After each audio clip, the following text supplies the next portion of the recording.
ছাত্রের মৃত্যুর পরেও হুঁশ ফেরেনি যাদবপুরের মেন হোস্টেলে আবার র্যাগিং এর অভিযোগ উঠল। স্নাতকোত্তরের এক পড়ুয়াকে র্যাগিং করা হয়েছে এমনই অভিযোগ সামনে এলো।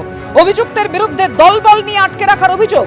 ঘন্টার পর ঘন্টা র্যাগিং বিরোধী লিফলেট বিলি করেছিল সে, এবং তাই সেই কারণেই তার উপর আক্রোশ, এমনকি পরিবারকে দেখে নেওয়ার হুমকি দেওয়ার অভিযোগ, জোর করে সোশ্যাল মিডিয়ায় পোস্ট বদলানোর অভিযোগ।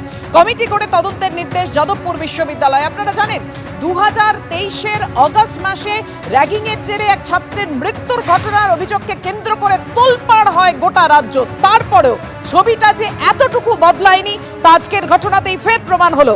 মেন হোস্টেলেই আবার র্যাগিং এর অভিযোগ উঠল। হোস্টেলে ছাত্র মৃত্যুর ঘটনাতেও একই অভিযুক্ত, এমনটাই দাবি করছে ওই ছাত্র।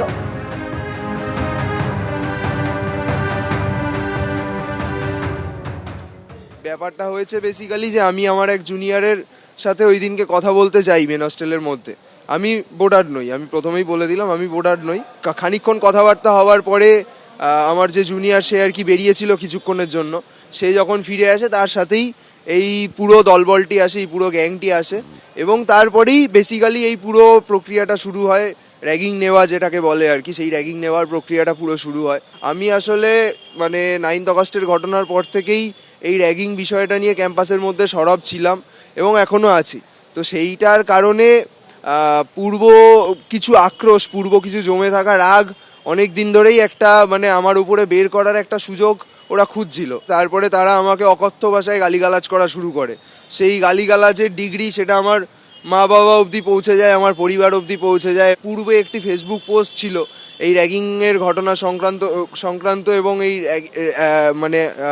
র্যাগিং কালচারের বিরোধিতা করে।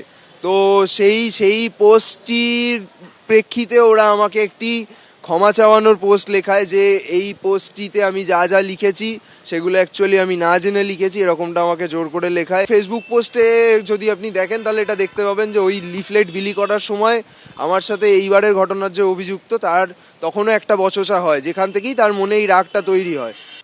কমপ্লেনটা জমা পড়েছে ইমিডিয়েটলি, বোধহয় পরশুদিনকে বলেছে না, কালকে বোধহয় সকাল পদক্ষেপ হয়ে গেছে। তো একটা এনকোয়ারি কমিটি, প্রথম যে কাজটা করতে এনকোয়ারি কমিটি তৈরি হয়েছে। এমনিতে তো ওই কমপ্লেন যার বিরুদ্ধে, সেই ছেলেটি আবার একটা তার বিরুদ্ধে আগে কমপ্লেনের কারণে ইউনিভার্সিটি তাকে শাস্তি দিয়েছিল বলে সে কোর্টে যায়। এখন এই মুহূর্তে তার একটা কোর্টের থেকে আনা ইন্টারিম অর্ডারের বেসিসে তার একটা লিগাল প্রোটেকশন আছে। হ্যাঁ, ফলত সেটা বজায় রেখে যা করার আমাদেরকে করতে হবে।